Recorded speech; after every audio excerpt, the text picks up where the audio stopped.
የመንደር ወሬ ከባድ ነው ወገኖቼ። የፌስቡክ ወሬ እየሰማን ካህኑን ሁሉ ጠልተን ጨረስን። መነኩሴውን ሁሉ ጠርጥረን ጨረስን። የቲክቶክ ወሬ እያየን አገልጋዮችን ሁሉ ንቀን ጨረስናቸው። በክፉ ወሬ መካከል ሆነን የተጨነቅንበት ዘመን ነው ያለው። ከተማ ውስጥ ጥሩ አልጋ ዘርግቶ ያገኛችሁትን በመንቀፍ ብቻ ለምን ትወሰናላችሁ? ምንጣፍ ሳያስፈልገው ደረቅ መሬት ላይ ተኝቶ ያድማል። ከተማ ገብቶ ያሻውን በልቶ የሚወጣውን የሚገባውን ብቻ ለምን ትያላችሁ? ደረቁን እንጀራ በውሃ አርሶ ተመግቦ የሚኖረውን መነኩሴ እዩት። ሌሊትና ቀን ለጸሎት ካልሆነ በቀር አፉ የማይከፈተው ቀና ብሎ ሰው የማያየው እንድታዩ ይሉ አባቶቻችንም አንድ ያደርጉ ነበር እንድትሉ። አባቶቻችሁ እዚህ የምታዩቸው ብቻ አይደሉም። በገዳም ያሉት የእናንተ አባቶች ናቸው። በጉባኤ ቤት ያሉ መምህራን ደቀ መዛሙርት። የኃጢአት ትልቁ እግዚአብሔርን አለማወቅ ነው። የጽድቅም ትልቁ እግዚአብሔርን ማወቅ ነው። ሁላችሁም በመስቀል አምሳል እጃችሁን አዘጋጁ። በአብ ስም እናምናለን አብን ወላዴ ብለን በሉ እንጂ ሁላችሁም በአብ ስም እናምናለን አብን ወላዴ ብለን፣ በወልድ ስም እናምናለን ወልድን ተወላዲ ብለን፣ በመንፈስ ቅዱስ ስም እናምናለን መንፈስ ቅዱስን ሰራጺ ብለን፣ በስም በግብር በአካል ሶስት በባህሪ በህልውና አንድ አምላክ ሰማይና ምድርን የፈጠረ ያለውንና የሚታየውን የማይታየውንም ዓለም የሰራ አንድ አምላክ አለ ብለን እናምናለን። ከሰማይ ሰማያት የወረደው ከድንግል ማርያም የተወለደው ቅድመ ዓለም ከአብ የተወለደው ነው። ቅድመ ዓለም ከአብ የተወለደው ድህረ ዓለም ከእመቤታችን ከቅድስት ድንግል ማርያም የተወለደው ነው። ከሁለት አካል አንድ አካል ከሁለት ባህሪ አንድ ባህሪ ሆነ። ወልድ ዋህድ በተዋህዶ ከበረ። ሃይማኖት ይህ ነው። ሃይማኖታችንን መመስከር ግዴታችን ስለሆነ ነው የትምህርታችን መጀመሪያ እሱን ያደረግነው። ክቡር አባታችን መላከ ሰላም ኤፍሬም ሙሉ ዓለም የባህር ዳር ሀገረ ስብከት ዋና ስራ አስኪያጅ፣ ክቡር መላከ ሰላም ባህሩ ሙሉ ዓለም የዚህ ታላቅ ደብር ዋና አስተዳዳሪ፣ ክቡራን የአድባራት አስተዳዳሪዎች፣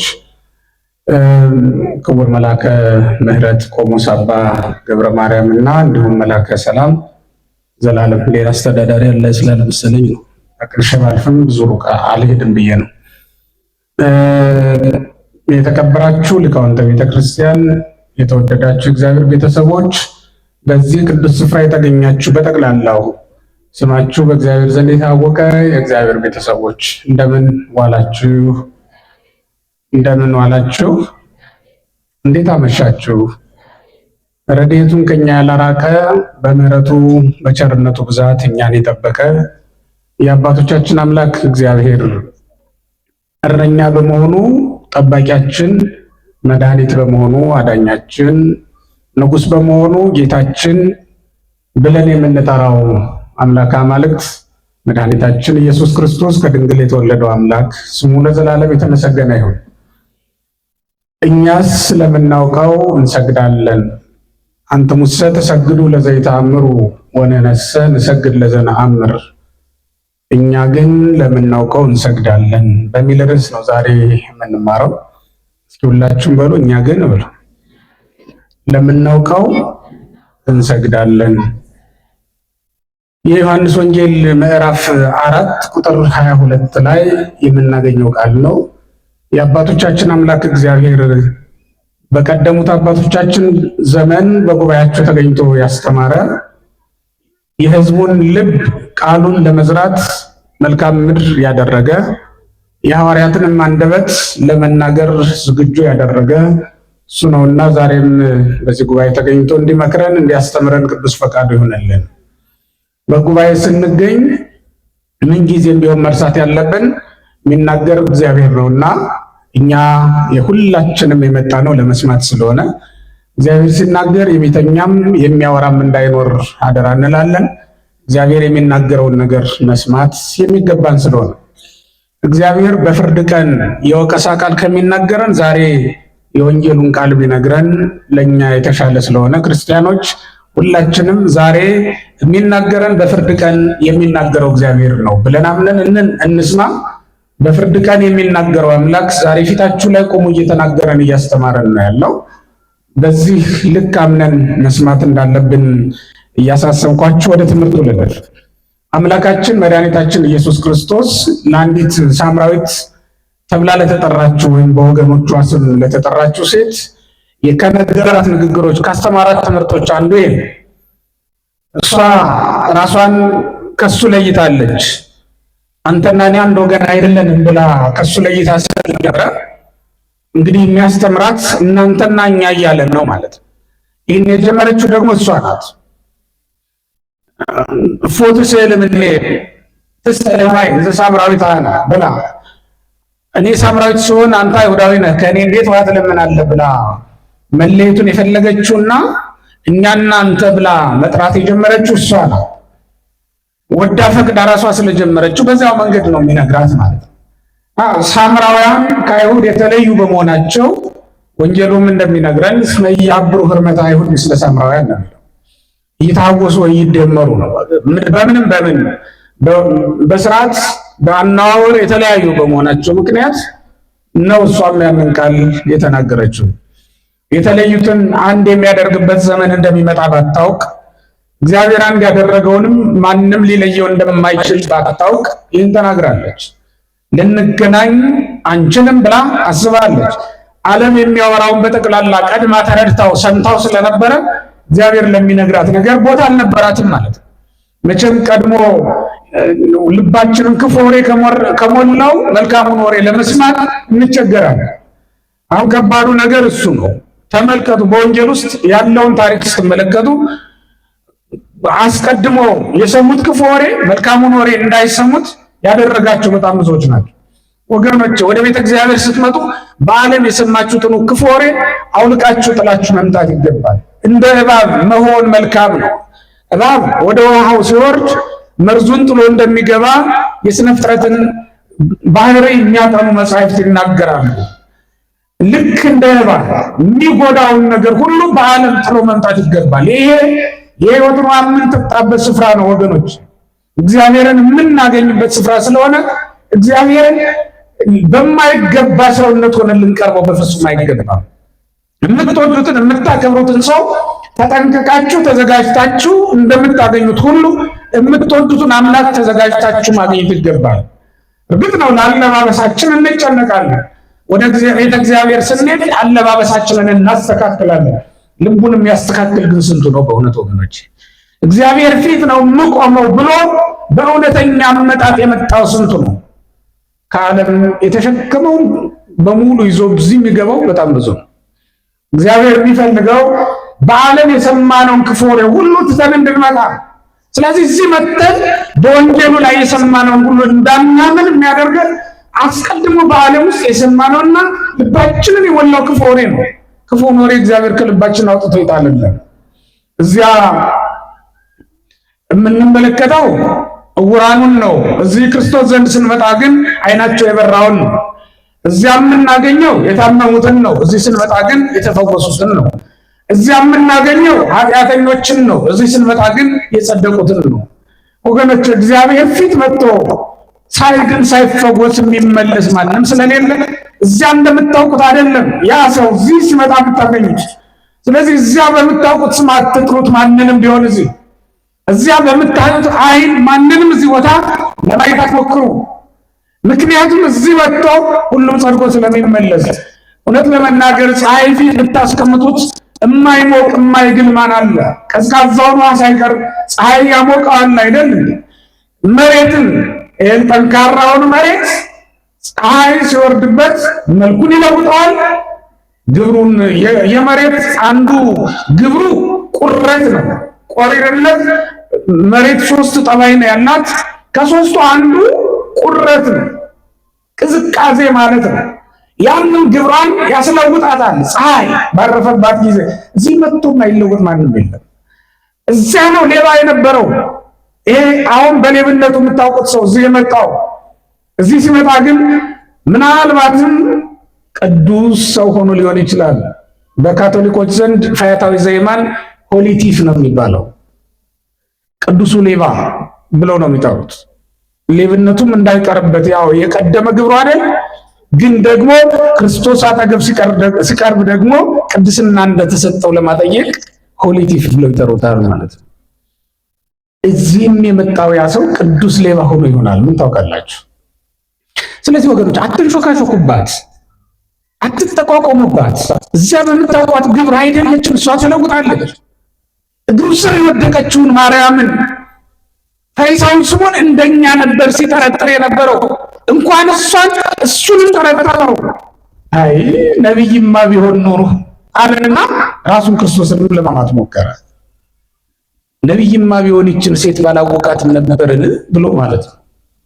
አስቡት። በዓለም የሰማችሁት ክፉ ወሬ እግዚአብሔር ፊት ቆማችሁም ሐሳባችሁን አያስለውጥም።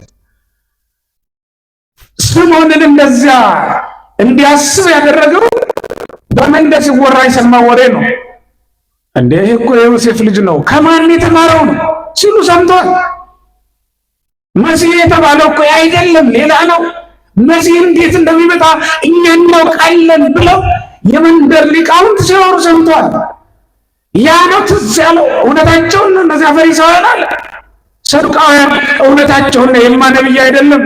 ነብይማ ቢሆን ኖሮ እቺ ሴት ከየት እንደመጣች ማን እንደሆነች ባወቀ ነበር ብሎ አሰበ። የመንደር ወሬ ከባድ ነው ወገኖቼ። የፌስቡክ ወሬ እየሰማን ካህኑን ሁሉ ጠልተን ጨረስን፣ መነኩሴውን ሁሉ ጠርጥረን ጨረስን። የቲክቶክ ወሬ እያየን አገልጋዮችን ሁሉ ንቀን ጨረስናቸው። በክፉ ወሬ መካከል ሆነን የተጨነቅንበት ዘመን ነው ያለው ወገኖቼ። ክፉ ወሬ ጦር ነው፣ አገር ይፈታል፣ ያውም ደግሞ ከጦር ይብሳል። ጦር ከፈታው ማን የፈታው? ወሬ የፈታው ስለሚባል በአንድ ቀን የጠነከረውን ልባችንን አላልተውት ትጥቃችንን ፈተውት ያድራሉ በወሬ እና ከእንግዲህማ ወዲያ ማን ይታመናል ከአባ ገሌ ወዲያ እንድንል ያደርጉናል። እውነት ነው አይደለም? እንኳን ለመጠርጠር ለመገመትም ጊዜ አይሰጠንም። ይህችም ሴት ለዚያ ነው እኛ እናንተ ልንገናኝ በፍጹም አንችልም ብላ የተናገረችው። እሱ ግን ከእሱ ጋር አንድ እስኪያደርጋት ድረስ ይህን ክፉ ወሬዋን ክፉ ሀሳቧን እስክትተው ድረስ አልተዋትም፣ ተከተላት። ልትለው የፈለገችውን ነገር እንድትል ፈቀደላትና ሊነግራት የፈለገውን ነገር ሁሉ ነገራት። እሱ ራሱ ክርስቶስ መሆኑን እስኪያረጋግጥላት ድረስ ራሱን እስኪገልጥላት ድረስ አልተዋትም። ከነዚያ ንግግሮቹ መካከል ከውይይቶቹ መካከል ነው እንግዲህ እናንተስ ስለማታውቁት ትሰግዳላችሁ፣ አበዊነ ይሰገዱ በዝንቱ ደብር ብላ ነው። ጎበዝ ናት። አባቶቻችን በዚህ ተራራ ይሰግዱ ነበር ብላ ተናገረች። ተራራውን እያሳየች ታሪክ ታውቃለች። የአባቶቿን ወግ ጠንቅቃ ተረድታለች። ይህን ቀላል ነገር አይደለም። ይቺ ሴት ተስፋ ካላቸው ሰዎች ወገን ስለሆነች የተነገረውን ተስፋ ተረድታለች። ወገኖች አባቶቻችን ምን እንደሚያደርጉ ማወቅ አለብን። ገዳሚቱ መነኮሳት እንዴት እንደሚኖሩ እወቁ፣ ተረዱ። ደረቅ መሬት ላይ መነኩሴ ያለባት ቤተክርስቲያን ውስጥ ነው የምንኖረው። ከተማ ውስጥ ጥሩ አልጋ ዘርግቶ ያገኛችሁትን በመንቀፍ ብቻ ለምን ትወሰናላችሁ? ምንጣፍ ሳያስፈልገው ደረቅ መሬት ላይ ተኝቶ ያድማል። ከተማ ገብቶ ያሻውን በልቶ የሚወጣውን የሚገባውን ብቻ ለምን ታያላችሁ? ደረቁን እንጀራ በውሃ አርሶ ተመግቦ የሚኖረውን መነኩሴ እዩት። ሌሊትና ቀን ለጸሎት ካልሆነ በቀር አፉ የማይከፈተው ቀና ብሎ ሰው የማያየው እንድታዩ ይሉ አባቶቻችንም አንድ ያደርጉ ነበር እንድትሉ። አባቶቻችሁ እዚህ የምታዩቸው ብቻ አይደሉም። በገዳም ያሉት የእናንተ አባቶች ናቸው። በጉባኤ ቤት ያሉ መምህራንም ደቀ መዛሙርት የእናንተ ወንድሞች አባቶች ናቸው። ሁሉም ሄዶ ማየት ይገባል። ዩኒቨርሲቲውን ገብታችሁ ተምራችሁበታል። አብነት ትምህርቱን ደግሞ ገብታችሁ ማየት ይጠበቅባችኋል። ቤተክርስቲያን እንዴት ነው የምታስተምር? ስርዓተ ትምህርቷን፣ የደቀ መዛሙርቶቿን አኗኗር ማየት ይገባል። ደቀ መዛሙርቱ የሚያድሩበትን እሱን አይተው እንዴት እንደሚማሩ ዋጋ ከፍለው እዚህ እንደሚደርሱ ማወቅ መረዳት ይገባል። አባቶቻችንማ እንዲያደርጉ ነበር እንድትሉ ነው። ይቺ ሴት ለዚህ ነው በዚህ ተራራ አባቶቻችን ሰገዱ። አቡነ ሰገዱ በዝንቱ ደብር። ከዛ በኋላ ነው ጌታ እናንተስ ስለመታወቁ ትሰግዳላችሁ። ሌሎች ንግግሮች አሉ በመሃል እናንተ አንብቡት። ከቁጥር 1 ጀምሮ እስከ 22 ድረስ ያለውን ብዙ ውይይቶች ነው ያደረጉት። ሰዋት ጥላ እስክትሄድ ድረስ ያበቃት ንግግር ነው ያደረገችው። ከጌታ ጋር አንድ ቀን ዋለች፣ አንድ ቀን ተለወጠች። ስንት ቀን ዋለች? ንገሩ። ስንት ቀን ዋለች? ስንት ቀን ተለወጠች? በስንት ቀን ጉባኤ? አንድ ቀን ጉባኤ። በዚህ ጉባኤ ንስሐ ገብቶ የሚያደርሰው ይኖር? ዘምሮ እልል ብሎ መብራት አብርቶ ደስ ብሎት ሙቆት ከሚሄደው በተጨማሪ ንስሐ ገብቶ ራሱን ለእግዚአብሔር አስገዝቶ ለመኖር የሚወስን ድንግልናውን በንስሐ ማስመለስ የሚፈልግ ሲመጣ ዘማዊ ነበር ወደዚህ ጉባኤ፣ ግን ሲመለስ በንስሐ ድንግል ሆኖ መመለስ አለበት። ሲመጣ ሌባ ወንበዴ ነበር፣ ሲመለስ ግን የሚሰጥ የሚመጸውት ሆኖ መመለስ አለበት። እግዚአብሔርን የማግኘት ምልክቱ እሱ ነው። እግዚአብሔርን አገኛችሁት የሚባለው ከእግዚአብሔር ጋር ተገናኝታችሁ መመለሳችሁ የሚታወቀው ተለውጣችሁ ስትመለሱ ነው። በነበረው ጠባያችሁ አይደለም። ከቤት ስትወጪ አኩርፈሽ ነው የመጣሽው። ከቤት ስትወጪ አኩርፈሽ ከመጣሽ ስትመለሽ የሰላም ሰው ሆኖ መመለስ ያስፈልጋል። ከቤት ሲወጣ ተናዶ ነጠላውን ነጥቆ የወጣ ጎረምሳ እንደዚያው በጠቆረ ፊት ሊገባ በፍጹም አይገባም። ተባርኮ ሲመለስ ተነውጦ መግባት አለበት።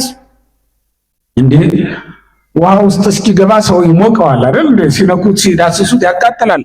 ውሃ ውስጥ ከገባ በኋላ ከውሃው ሲወጣም እንደዚያ ከሆነ ከባድ ነው ወገኖች። ውሃ ውስጥ ገብተንም ስንወጣ ለምንድን ነው የማንለወጠው? ውሃው ቃል እግዚአብሔር ነው። ያገኛችሁት አምላክ ለውጧችሁማ ካልተመለሳችሁ ችግር ነው ወገኖች። ይቺ ሴት በአንድ ቀን ጉባኤ ተለውጣ ለዘላለም ሕይወት ራሷን ያዘጋጀች ሴት ናት። ለዘላለም ሕይወት መዘጋጀት ዛሬ በሰንበት ትምህርት ነው ወገኖቼ። ዛሬ ባላችሁት ጉባኤ ነው። ፍርድ አንድ ቀን ነው የሚሰጠው። እንደዚህ ዓለም ዳኞች በየቀኑ ቀጠሮ እየሰጠ 15 ቀን የምናምን ፖሊስ ጠይቆ እየተባለ ስንመላለስ አንኖር። ፍርድ አንድ ቀን ነው መስጠት ያለብን። በራሳችን ላይ መፍረድ ያለብን ዛሬ ነው። ቀጣዩ የፍርድ ቀን የእግዚአብሔር የፍርድ ቀን ነው ወገኖች። ቀጣዩ የፍርድ ቀን የማን ንገሩኝ? የማን የፍርድ ቀን? የእግዚአብሔር የፍርድ ቀን ነው። ዛሬ ራሳችን ላይ እንድንፈርድ እድሉ ተሰጥቶናል። ዛሬ እኛ እንፈርዳለን በራሳችን ላይ፣ ነገ ደግሞ እግዚአብሔር በእኛ ላይ ይፈርዳል። እግዚአብሔር በእኛ ላይ ከመፍረዱ በፊት እኛ በራሳችን ላይ መፍረድ የምንጥለው መጣል። ውሃ ደግጥ ቀሱታ ያላት ያቺ ሴት እንዝራዋን ጥላ የሄደችው ሴት እና ካስተማራት የነገረ መለኮት ትምህርት አንዱ ጥልቅ የሆነ የነገረ መለኮት ትምህርትን ያስተማራት።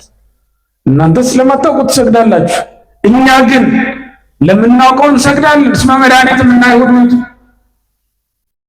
መድኃኒት ከቤተ አይሁድ ነውና ብሎ ነገራት። በዚህ ምድር ላይ ለምታውቀው የምትሰግድ የምታወቀውን አምላክ የምታመልክ ቤተክርስቲያን ውስጥ ነው ያለነው ወገኖቼ። እስኪ በሉት ይሄን ቃል የምናውቅ እኛ ግን ሁላችሁም ተናገሩ እስኪ በሉት አንድ ላይ በሉት። እኛ ግን ለምናውቀው እንሰግዳለን። እስኪ ድገሙት። እንሰግዳለን። አንትሙ ተሰግዱ ለዘይተአምሩ ነው። እናንተ ግን ለማታውቁት ትሰግዳላችሁ ብሎ ነው የነገራት። በዚያ ዘመን አይሁድ እንዳያውቁት ትዕቢት አነቃቸው። ራስ ወዳድነት አጥብቆ ያዛቸው። የአይሁድ ሊቃውንት ያውቃሉ ትንቢቱን፣ የት እንደሚወለድ እንዴት እንደሚመጣ ያውቃሉ። አያውቁም እንዳትሉ ለሄሮድስ ያስረዱት እነሱ ናቸው። የማቴዎስ ወንጌል ምዕራፍ 2 ላይ ስትመለከቱ እንደውም ቅዱስ ዮሐንስ አፈወርቅ ምን ይላቸዋል? ንግረኒ ወአይሁዳዊ ወጠይቀኒ ይላል። አንተ አይሁዳዊ እስኪ ለእኔም ንገረኝ፣ ለፈርዖን ለሄሮድስ እንዳስረዳው ንገረኝ። ለሄሮድስ ያስረዱት እነሱ ናቸው። በቤተልሔም ይወለዳል ብለው ያስረዱት የነገሩት እነሱ ናቸው። መረጃ ያገኘው ሄሮድስ ከሰብአ ሰገልና ከአይሁድ ሊቃውንት ነው። ግን አላመለኩትም፣ ግን አልሰገዱለትም። እንዳያውቁት ራስ ወዳድነታቸው፣ የራሳቸው ፍላጎት፣ ትዕቢታቸው አንጓዛቸው ክብራቸው። እግዚአብሔርን ከማወቅ የሚከለክል ክብርስ አይስጠን በእውነት። እግዚአብሔርን ከማወቅ የሚከለክል ባለጠግነት፣ እግዚአብሔርን የሚከለክል ከማወቅ የሚከለክል ዝና፣ እግዚአብሔርን ማወቅ የሚከለክል አኗኗር ምን ያደርግልሻል? እግዚአብሔርን ማወቅ የሚከለክል ባል ቢሰጥሽ፣ እግዚአብሔርን ከማወቅ የምታርቅ ከእግዚአብሔር ጋር ከመገናኘት የምታርቅ የምታሸሽ ሚስት ብትሰጥህ ምን ያደርግልሃል? ምንም አያደርግም። ወገኖች የተሰጣችሁ ነገር ሁሉ እግዚአብሔርን ከማወቅ የማይከለክል መሆኑን ማወቅ ይገባናል። አዋቂዎች እውቀታቸው፣ ባለጠጎች ብልጽግናቸው፣ አንዳንድ ሹሞችም ተሿሚነታቸው እግዚአብሔርን ከማወቅ የከለከላቸው ብዙዎች ናቸው። ስንፍና ነው። እግዚአብሔርን እንደማወቅ ያለ እውቀት የለም። እግዚአብሔርን እንዳለማወቅ ያለ ኃጢአትን ደግሞ የለም። ወገኖች ጽድቅ ሁሉ እግዚአብሔርን በማወቅ ይፈጸማል። ኃጢአት ሁሉ ደግሞ እግዚአብሔርን ባለማወቅ ይፈጸማል። የኃጢአት ትልቁ እግዚአብሔርን አለማወቅ ነው። የጽድቅም ትልቁ እግዚአብሔርን ማወቅ ነው። ወዛቲ ሕይወት ያላት ቅዱስ ዮሐንስ ያቺ የዘላለም ሕይወት የምትባለው አንተን ማወቅ ናት ብሎ የተናገረው እግዚአብሔርን ማወቅ ትልቅ ጽድቅ ነው፣ ትልቅ ሕይወት ነው፣ የዘላለም ሕይወት ነው። ወገኖች በዮሐንስ ወንጌል ምዕራፍ 17 ላይ እንደተጻፈው እግዚአብሔርን ማወቅ ማንን ማወቅ ምንድናት? የዘላለም ሕይወት በሏ። ምንድን ነው? እየሰማችሁኝ ነው? የዘላለም ሕይወት ናት። እና እግዚአብሔርን ከማወቅ የከለከላቸው እውቀታቸው፣ ትዕቢታቸው ነበር። አይሁድን ስንፍናቸው እግዚአብሔርን ከማወቅ ከለከላቸው እንጂ በትንቢት ተገልጾላቸው በመጽሐፍ ተጽፎላቸው የነበረውን መድኃኒት ሳይቀበሉት ቀሩ ማለት ነው። አሕዛብን ደግሞ ጣዖቶቻቸው፣ ሳምራውያንንም ልክ እንደዚያው አምልኮ ባዕድ ቀላቅለው የሚኖሩ በመሆናቸው እግዚአብሔርን ባለማወቅ ውስጥ እንዲኖሩ አደረጋቸው። ለዚህ ነው እናንተ ለማታውቁት ትሰግዳላችሁ። አይሁድም ሳምራውያንም አሕዛብም እግዚአብሔርን ለዚህም ነው ለማታውቁት ትሰግዳላችሁ ያለው። ኢየሱስ ክርስቶስ ራሱን ከአይሁድ ጋር አንድ አድርጎ በአይሁድ ጎን ቆሞ እኛ ግን ለምናውቀው እንሰግዳለን አለ። ይህንን ይዘው አንዳንዶቹ እሱም ለአብ ይሰግዳል ለአብ ይገዛል ብለው ያስቡ ሰዎች እኛ ብንገዛ ብንሰግድ የዘላለም ጽድቅን ርስቱን መንግስቱን እንዲያወርሰን ነው የተፈጠርንለት ዓላማ ስለሆነ ያም ቢሆን እኛ ለእግዚአብሔር በጸጋ ልጆቹ ብንሆንም በባህሪው የወለደን በአካል የምንመስለው በክብር የምንተካከለው አይደለንም። እግዚአብሔርን በመልኩ በምሳሌው ፈጥሮናል፣ እውነት ነው። ግን እሱን መምሰልን በጸጋ ቢሰጠንም ቅሉ ወገኖቼ የባህሪ ልጆቹ ግን አይደለንም። እኛ የጸጋ ልጆች እንባላለን። የምን ልጆች? ኢየሱስ ክርስቶስ ደግሞ የአብ የምን ልጅ ይባላል? የባህሪ ልጅ ብሏል። የምን ልጅ ነው? የባህሪ ልጅ ማለት በክብር የሚተካከለው በአካል በባህሪ የሚመስለው ማለት ነው። የባህሪ ልጅ ማለት ለእናንተ የወለዳችኋቸው ልጆች ናቸው። እኛ እንዳለመታደል ሆኖ ያው ፍጡራንም ስለሆነ ከኛ የሚበልጡ ልጆችም ልንወልድ እንችላለን። የምንበልጣቸው ልጆችም ሊወለዱ ይችላል። በክብር የሚበልጡት ከአባቱ የሚበልጥ ልጅ ስላለ የተሿሚ ልጅ ሁሉ ተሿሚ ላይሆን ይችላል። በክብር ልጁ ይበልጠዋል። የሊቅ ልጅ ሁሉ ሊቅ ላይሆን ይችላል። በክብር ልጁ ይበልጣል ማለት እንዲህ መበላለጥ። በሥላሴ ዘንድ ግን ይሄ የለም። አብ በሥጋ ወደ ዓለም ሲመጣ ከአብ ሊያንስ የሚችልበት ጉዳይ የለም። ከአብ ጋር መተካከልን ተቀምጦ አይደለም። እውነት ነው። ከኛ እንዳንዱ ሆኖ ሰውኛውን በምድር ላይ ተመላልሷል። እናውቀዋለን የምንላችሁ ለዚህ ነው። እኛ የምናመልከው ክርስቶስን አውቀን ነው። ለምናውቀው እንሰግዳለን የምንለው ለዚህ ነው። እኛ ኢየሱስ ክርስቶስን ስንወደው ስናመልከው እንደ ጎረቤቶቻችን በአብ ፊት የሚማልድልን ብለን አይደለም። ከአብ ጋር የሚተካከል እንደኛ ሰው ሆኖ ወደ ዓለም የመጣ በባህሪው ግን ከአብ ጋር ቅድመ ዓለም በተወለዳት ልደት ከአብ ጋር እኩል የሆነ በስልጣን አንድ የሆነ ከመንፈስ ቅዱስ ያላነሰ ብለን እናመልከዋለን፣ እንሰግድለትማለን ማለት ነው። ለዚህ ነው ለምናውቀው እንሰግዳለን የምንለው። ኦርቶዶክሳዊት ተዋሕዶ ቤተክርስቲያን ፍጹም ሰውነቱን ፍጹም አምላክነቱን አውቃ ነው የምትሰግድለት የምታመልከው ኢየሱስ ክርስቶስን። በሥጋ ሞተ ብለን ስንናገር በመለኮቱ ያው ሆነ ማለታችንን እንዳትረሱ። መጽሐፍ ቅዱስን በሥጋ ሞተ ብሎ የሚናገረው ለዚህ ነው። ሞተ በሥጋ ወሐዮ በመንፈስ። በሥጋ ሞተ ማለት ምን ማለት ነው? ይሄ የገባበት ምክንያት ወይም እገሌ በሥጋ ሞተ አይባልም ማለት ምንም። እገሌ በሥጋ ሞተ ያው ሥጋ ነው፣ ሌላ ነገር የለውም። እገሌ ሞተ ነው የምትሉት፣ እገሌ ሞተ ነው ምን። በሥጋ ካልን ግን በመንፈስ ሕያው ነው ወይም በመለኮቱ ሕያው ነው ማለታችን ነው። በመለኮቱ ሞት እንደሌለበት እናምናለን። በሥጋ እስከ መስቀል ሞት ድረስ የታዘዘ ሆነ እንላለን። በመለኮቱ ግን ታዝዞ አገብሮ የለበትም ብለን እናምናለን። መላእክት የሚሰግዱለት ነው በመለኮቱ። በሰውነቱ ደግሞ አይሁድ በጥፊ የሚመቱት የሚዘብቱበት ነው። ያ መዘባበት በእኛ ላይ የነበረውን የዘላለም አሳር የዘላለም ስድብ ያራቀልን ነውራችንን ሁሉ ያስወገደልን መዘባበት ነው። ለዚህም ነው ስለኛ መከራን ሁሉ እንደተቀበለ የምንናገረው። ሰው ሆነ ስንልም ስለኛ፣ ሞተ ስንልም ስለማን ንገሩኝ? ስለማን ሞተ ስንልም ስለማን? ታመመ ስንል ስለማን? ተቀበረ ስንል ስለማን? አረገ ስንል ስለማን? ተነሳ ስንል ስለማን? ያደረገው ሁሉ ማንን ለመጥቀም ነው? እኛን ለመጥቀም እኛን ለማዳን ያደረገው እንደሆነ እናምናለን። ኢየሱስ ክርስቶስ ሰው በመሆኑ ለራሱ የተጠቀመው ነገር የለም። አርአያ ገብረን ነው አይነት ሰው ከጌትነት ወደ ባርነት ሲመጣ ማን ሊጠቀም ይችላል? ስለዚህ ኢየሱስ ክርስቶስ ስለኛ እንደሞተ፣ ስለኛ እንደተቀበረ፣ ስለኛ እንደተነሳ፣ ስለኛ እንዳረገ በቅዱሳት መጻሕፍት የተጻፈውን ሁሉ እናውቃለን። አውቀንም ደግሞ ለምናውቀው እንሰግዳለን። ለዚህ ነው ወነነሳ ንሰግድ ለዘነአምር ምንም ለምናውቀው ምን እንላለን? ነገር ለምናውቀው እንሰግዳለን። ለምናውቀው ማንሰግድ የሚመስላቸው አንዳንድ ሰዎች እንዴት ቢገባቸው እንዴት ቢመረምሩን እንደሆነ አላውቅም። ግን እኛ ለምንፈጽመው ስርዓት አምልኮ ራሳቸው ጠያቂ ራሳቸው መላሽ ሆኖ እንመለከታለን። እኛ ለታቦቱ በሰገድን ጊዜ በእውነት የጌታችን የኢየሱስ ክርስቶስ ስም በጽላቱ ሰሌዳ ላይ ተጽፎ ስላየነው የምንሰግድ አይደለምን? እኛ በእውነት ቅዱስ ሥጋውን ክቡር ደሙን ስንቀበል መድኃኒት መሆኑን አምነን አውቀን አይደለምን?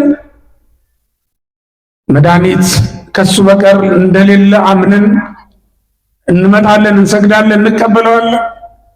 የምናደርገውን ሁሉ አውቀን እናደርጋለን። የእግዚአብሔር ቤተሰቦች እኛ በገዳመ ቆሮንቶስ እንጀራ መራቡን ስንሰማ ይሄማ ለራሱ የሚበላው የሌለው ድሃ አይደለምን ብለን ክርስቶስን ለመንቀፍ ለመናቅ የምንቸኩል አይደለም። ጥቂት ብንቆይ ጥቂት ብንዘገይ ራሱን የሕይወት ምግብ አድርጎ እንኩ ብሉ እንደሚለን ስለምናውቅ፣ ስለዚህ ወንጌል ማንበብ የጀመረ ማንኛውም ሰው ማቴዎስ 4 ላይ ሲደርስ ወይም ዘሪበ ከዚህ በኋላ ተራበ የሚለውን ቃል አይቶ ራሱ የሚራብማ ከሆነ እንዴት አምላክ ይሆናል ሊል ይችላል። ግን ደግሞ እልፍ ሲል ማቴዎስ 26 ላይ ሲደርስ ደግሞ ስጋውን ቆርሶ ደሙን አፍስሶ እንኩ ጠጡ እንኩ ብሉ ሲል ያገኘዋል። ከዛ በፊትም ከፈለገ ደግሞ 5 እንጀራ ቀረቡለት ለ5000 ሕዝብ እንዲበቃ ሲያደርገው ያያል። 5000 ሕዝብ ማጥገብ የሚችል 5000 ሕዝብ በልቶ ሲጨርስ ደግሞ 12 ቅርጫት ማትረፍ የሚችል ሆኖ ሳለ እንዴት ተራበ? ታዲያ ይህ መራቡ ሰው መሆኑን ያጠይቃል እንጂ ፍጹም ሰው እንደሆነ ባህሪያችንን እንደነሳ የሚሰማን ካልተሰማው ባህሪያችን ግብራችን ካልታየበት ሰው መሆኑን በምን ልናውቅ እንችላለን? ክርስቶስ ሰው መሆኑን እኮ ያወቅነው ወገኖች የተረዳነው ሲወለድ አይተን አይደለም። ድንግል ማርያም በወለደችው ጊዜ ማንም ያየ የለም። ስትጸንሰው በእርግጥ መጸነሱ ታውቋል፣ መልአኩ ነግረናል።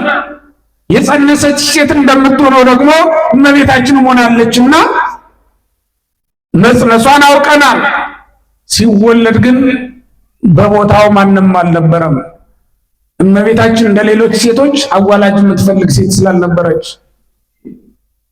ወልዳ ነው ያገኛት። ዮሴፍ አብሯት ነበረ ይላል መጽሐፈ ልደት አንስታ ነበር አብሯት ነበረ። ነገር ግን ልትወልድ በተቃረበች ጊዜ እንደሌሎች ሴቶች ምጥ የሚጸናባት መስሎት ዮሴፍ የምታዋልዳት ሴት ፍለጋ ሄዶ ነበር ይላል። ሲመለስ ወልዳ ነው ያገኛት። በጨርቅ ተጠቅሎ አገኘው፣ በግርግም ተጥሎ። ያን ጊዜ አየነው። ስለዚህ ወገኖቼ ሰውነቱን ሲራብ ሰውነቱን የተራበ ሲያበላ ደግሞ አምላክነቱን እናውቃለን። እኛ ሰርግ ቤት ተጠርቶ ሲሄድና ከሰርገኞች ከሰርጉ ድምተኞች ጋር እኩል ተሰልፎ ስንመለከተው ይሄማ ከሰዎች ጋር አንዱ አይደለምን? ለዚህ እንዴት እንሰግዳለን ብለን ለሱ ላለመስገድ የምንጸይፍ አይደለንም። ምክንያቱም የወይን ቤቱን የሰርግ ቤቱን ታሪክ እንደሚለውጥም እናውቃለን። ከሰዎች ጋር አብሮ ሰርግ ቤት ተጠርቷል። ከሱ በስተቀር ግን የሰርግ ቤቱን ታሪክ ሊለውጥ የሚችል ማንም እንደሌለ እናውቃለን። ለምናውቀው እንሰግዳለን የምንላቸው ለዚህ ነው ወገኖቼ። እኛ ክርስቶስን በሚገባ ነው የምናውቀው። ቅዱስ መጽሐፍን እንደነገረን ሐዋርያት እንደሰበኩት አድርገን ነው የምናውቀው። ክርስቶስን እንደ ሰውነቱ እየዳሰስነው እንደ አምላክነቱ እየተፈወስንበት ነው የምናውቀው። እንደ አይሁድ አይደለም በጥላቻ በንቀት የምንመለከተው፣ እንደ አሕዛብም አይደለም ባለማወቅ ሆነን፣ እንደ ሄሮድስም አይደለም የምናውቀው። እኛ የምናውቀው ሐዋርያት እንዳወቁት ነው። ጴጥሮስ እንደመሰከረው ጴጥሮስ የሕያው እግዚአብሔር ልጅ አንተ ክርስቶስ ነህ ብሎ የመሰከረለት እንደሆነ እናምናለን፣ እናውቀውም አለን። በዛው ልክ የሕያው እግዚአብሔር ልጅ እንደሆነ ወንጌሉ የሚጀምረው የአብርሃም ልጅ የዳዊት ልጅ ብሎ ነው። ግን ደግሞ ጥቂት ልፍ ብሎ ማኖር ያልቻለ ሰው የእግዚአብሔር ልጅ መሆኑን እንዴት ሊያውቅ ይችላል ወገኖቼ? ማቴዎስ 16 ካልደረሰ የእግዚአብሔር ልጅ መሆኑን እንዴት ሊያውቅ ይችላል? እኛ የምናውቀው እንደዚያ ነው። ማወቅስ አጋንንትም ያውቁታል። እንደ እውቀት ከሆነ እንደ እውቀት ከተወሰደ አጋንንትም ያውቁታል። ግን አጋንንት መድኃኒት ነው ብለው አምነው እሱን ተቀብለው ሊድኑበት አልተቻላቸውም። ይህም ይታወቅ ዘንድ በማቴዎስ ወንጌል ምዕራፍ 8 ላይ አጋንንት የእግዚአብሔር ልጅ ብለው ሲጠሩት እናያለን። ከአይሁድ የተሻለ እውቀት እምነት ታይቶባቸዋል። ወገኖቼ እኛ የምናውቀው እንደ አጋንንትም አይደለም። እሱም በማምለክ ድህነት ሕይወት እንደሚገኝ በማመን ጭምር ነው። ስለዚህ ለምናውቀው ምን እንላለን? ንገሩኝ። ለምናውቀው እንሰግዳለን። እናንተ ግን ለማታውቁት ትሰግዳላችሁ። እኛ ሐዋርያት ከሰበኩት ሌላ ኢየሱስ ክርስቶስ እንዳለ አናውቅም፣ አናምንም። እኛ ሰማዕታት ከተጋደሉለት ክርስቶስ በቀር ሌላ ክርስቶስ አናውቅም። እኛ መምህራን በጉባኤ ከተረጎሙት ከገለጡት ክርስቶስ በቀር ሌላ ክርስቶስ እንዳለ አናውቅም። እኛ በመስቀል ላይ ከዋለው ስጋውን ካበላን ደሙን ካጠጣን ክርስቶስ በቀር ሌላ ክርስቶስ እንዳለ አናውቅም። የምንደሰተው በሱ ነው። የምንጠመቀው በሱ ነው። ልጆች የተባልነው በሱ ነው። መንፈስ ቅዱስ ነው የተቀበልነው በሱ ነው። የዘላለም ሕይወት ያገኘነው በሱ ነው። መንግሥተ ሰማያትን የወረስነው በሱ ነው። እሱን ራስ ስላደረግ እኛም የእሱ አካል ስለሆን ወደ አብ ክብር የገባ ነው በሱ ነው። ስለዚህ እኛ ለምናውቀው እንሰግዳለን የምንለው እንዲሁ አይደለም። የዘላለም ሕይወት ውሃን ሊያጠጣን እንደመጣው ቀን ነው። ውሃ ጠጡኝ ብሎ ሲለምን ብናየው እንኳን ለዘላለም የማያስጠማውን የሕይወት መጠጥ ሊያጠጣን እንደመጣው ቀን እንሰጠዋለን እንጂ ውሃ ተጠምቶ እንደምናጠጣው እንደ አንድ ብላቴና የምናየው አይደለም። ኤልያስን እንደረዳችው እንደዚያች ሴት እንደ ኤልያስ ያለ ድሃ መስሎ አይታየንም ክርስቶስ። ይልቁንም በትንሽ ንግድ ብዙ ትርፍ መስጠት የሚችል ነጋዴ እንደሆነ አውቀን እናደርግለታለን። ስለዚህ ለምናውቀው እንሰግዳለን። እኛ በስሙ የተጠራን የሁሉ ልብ ሰቀላችሁት። ቶሎ ጨርሱና ወደ አሁን እዚህ ያለው ሰው በሙሉ እኔን እየሰማ አይደለም፣ ወደዚያ ሄዷል። ወንበር ሻማ ነው፣ ሌላ ነገር የለም። ሌላ ያለ እንዳይመስላችሁ። ወንበር ሴቶቹ ሁሉ ልባቸው ተሰቀለ። ምክንያቱም እዚህ ያለው እንትን እያለ ስለሆነ ነው። ስለ ሁሉም ነገር የእግዚአብሔር ስም የተመሰገነ ይሁን። ክቡር መምህራችንም መጥተውልናል። እኔም ሰዓቱን ይዤ እንዳልጨርሰው ዛሬ ብዙ እንግዶችም ስላሉ ከክቡር ዋና ስራ አስኪያጃችን ጀምሮ ብዙ እንግዶችም ስላሉ የሁሉንም ቃለ በረከት ስለምንቀበል እኔ ትምህርቴን በዚያ አቆማለሁ። በዚያውም ላይ ነገረ ክርስቶስ ነው የጀመርኩት። ክቡር መምህራችን ዶክተር ዘበነ ለማ በዚህ የታወቁ ናቸው። ሳያጠግቡን እንደማይሄዱ እናምናለን። ያው ትንሽ ብትሆንም ሰዓቷ ማለት ነው። እንግዲህ እሳቸው የሚነግሩንን መስማት ስላለብን እኔ እዚህ ላይ ልጨርስ። እግዚአብሔር ይስጥልኝ።